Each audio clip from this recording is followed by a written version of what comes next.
狄恩本以为叶晨以后肯定会不断地往死里折磨自己，可他没想到叶晨竟然还能给他一个立功的机会。于是他绝望的人生似乎也因此感受到了一道微弱的光。激动之余，他不假思索地连连点头，殷勤地表达忠心，请先生放心，我一定好好关照他，一定让他满意。约翰·劳伦斯此刻只感觉眼前一黑，整个人差点就昏了过去。他不敢想象自己如果落在狄恩手里，对方会怎么折磨自己，以换取叶晨的赞赏。想到这里，他立刻跪下来苦苦哀求道：先生，求您饶过我这一次，我年纪大了，经不起折腾啊。叶晨摆摆手，没事，放心吧，绝对死不了。说完，他又看向地上的狄恩，严肃道：你给我听好，不管你怎么折腾，都必须保证劳伦斯先生的生命安全，听明白了吗？狄恩哪敢有半分迟疑，点头如捣蒜地说道：听清楚了，听清楚了。言罢，赶忙又看向满脸泪痕的约翰·劳伦斯，开口道：劳伦斯，你放心，我一定会很温柔的。约翰·劳伦斯听到这话，非但没有感觉受到半点安慰，反而意识到了自己的未来将一片黑暗。他看向叶晨，还想继续向叶晨求饶，哭着哽咽道：先生，我……叶晨直接伸手打断了他的话，冷声威胁道：这已经是我能给你的最好的条件了，如果你不接受的话，那我就在这个条件的基础上再加一个人进来。说罢，他指着地上的狄恩，笑道：我相信这个牢房里有那种嗜好的人应该不止他一个吧。半腿的那哥们不是也对这种事情挺感兴趣的吗？约翰·劳伦斯没想到叶晨完全不给自己求饶的机会，整个人已然崩溃，哇哇大哭起来。而叶晨似笑非笑地提醒道：哭是也要加人的哦。约翰·劳伦斯一听这话，即便眼泪已经决堤，抽泣的节奏已经如发动的拖拉机一样运转了起来，可还是硬生生忍住哭泣，又将眼泪死死憋了回去。他知道在眼下这个条件投降就是最好的选本，要是老老实实投降，好歹不至于挨上2颗原子弹。叶晨见他不敢再吭声，便没有继续理会他，而是清了清嗓子，冷声道：现在跟你们宣布一点事情，从现在开始这里我来话事，所有人必须24小时无条件听从我的吩咐，不得反对抗命，更不能阴奉阳违，否则的话，我不敢保证你们的下场会比他们今天任何一个人更好。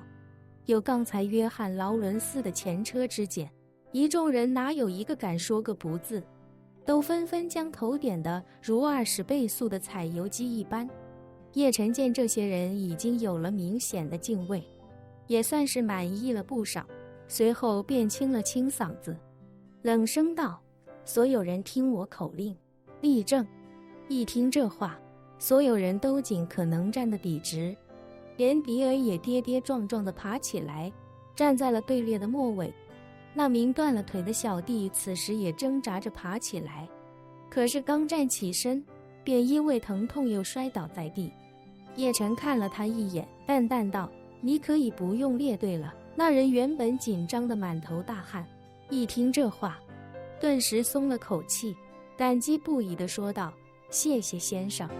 叶晨没理会他，而是继续对着其他人喊道：所有人向右转。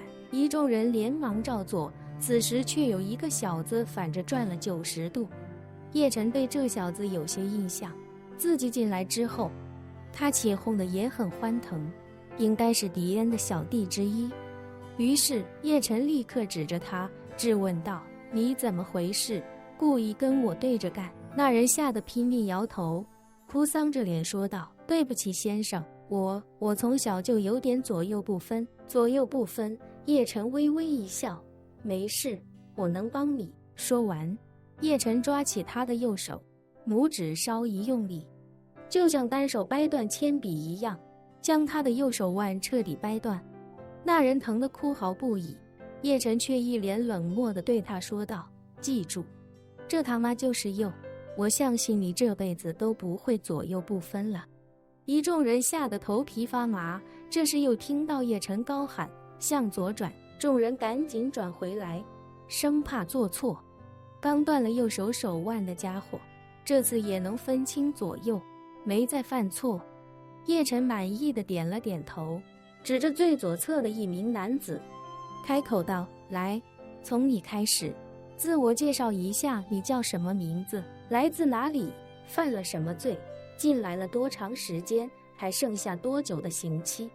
那人连忙说道：先生，我叫阮明，越南人，因为抢劫进来1年了，还剩6年刑期。叶晨点点头，好，下一个。先生，我叫汉克，美国人，因为诈骗进来半年了，还剩3年刑期。一众人一个接一个开始了自我介绍。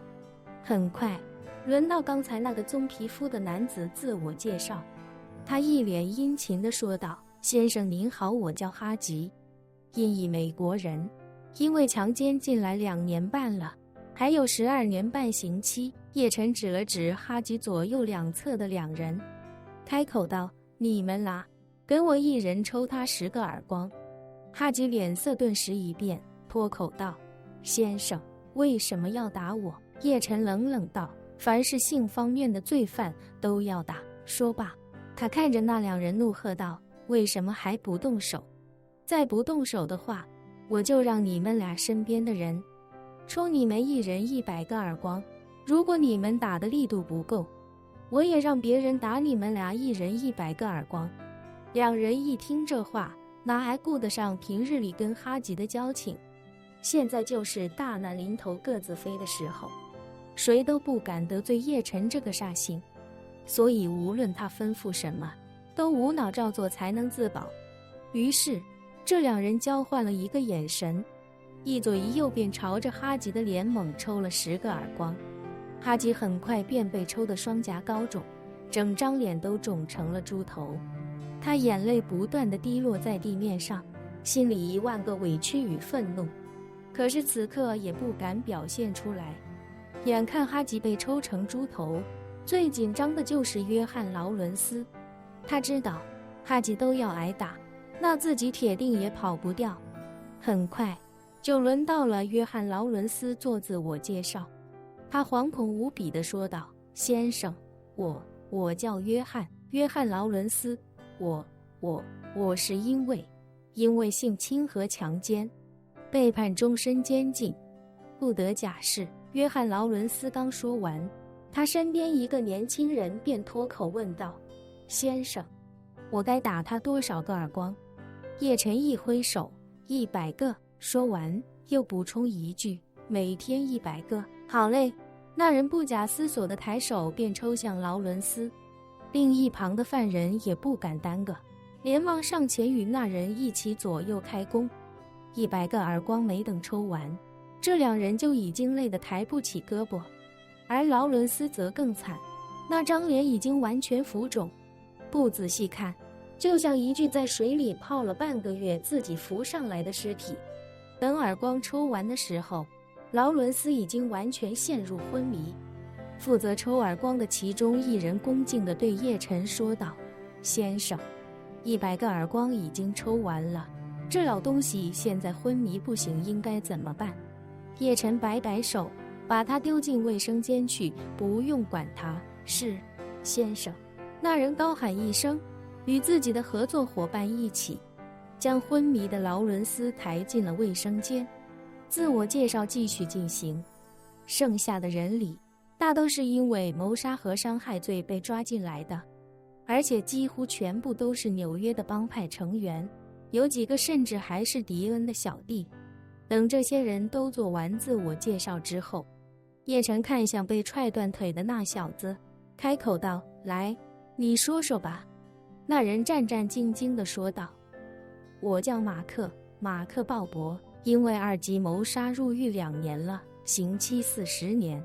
最低服刑20年。叶晨又看向迪恩，淡淡道：“来吧，老大，该你了。”迪恩惶恐不已地说道：“先生，您才是老大。”叶晨微笑道：“不好意思，一不小心抢了你的位置。”迪恩连忙道：“先生，您千万别这么说，在您面前，我只能做个鞍前马后的小弟。”叶晨轻笑一声，开口道：“介绍一下你自己吧。”迪恩谦卑地说道：“老大，我叫迪恩，美国人，因为贩毒和谋杀入狱，被判了终身监禁。”叶晨点点头，高声道：“既然大家已经做完了自我介绍，那我现在就来说一说，从今天开始这间牢房的几个规矩，你们都给我竖起耳朵听好，谁要是坏了我的规矩，我绝不轻饶。”众人一听这话，连忙打起12分的精神，眼都不眨地看向叶晨，生怕错过了他要说的重要内容。叶晨此刻伸出一根手指头，开口道：“第一，从现在开始，没有我的允许，所有人严禁在这间牢房里打架和搞基，否则我就打断他的手脚，听明白了吗？”一众人齐声道：“听明白了。”叶晨又伸出一根手指，冷冷道：“第二，从现在开始，你们这些人在这个牢房外面严禁和别人说起与我有关的任何事情，否则的话，我让他生不如死。听明白了没有？”一众人连忙又道：“听明白了。”叶晨点点头，伸出3根手指，继续道：“第三，从今天开始，你们所有人每天早晚必须刷牙和洗澡，所有床单被褥必须保持干净清爽无异味。另外，所有人每天轮流拖1次的以及打扫1次厕所。听好，我说的是每人每天都必须拖1次的，打扫1次厕所。你们一共15个人，那就是每天打扫15次，除去吃饭和放风时间，剩下的时间除以15平均分配。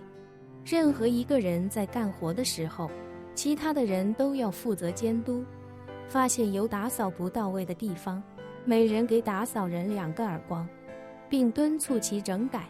如果等到被我发现问题，所有人晚上脱光了给我睡厕所。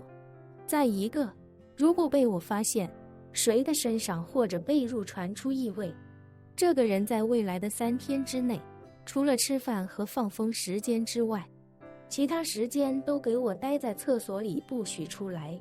别人进去上厕所，他要待在里面；别人进去搞基，他也要待在里面，一直到他能把自己收拾干净为止。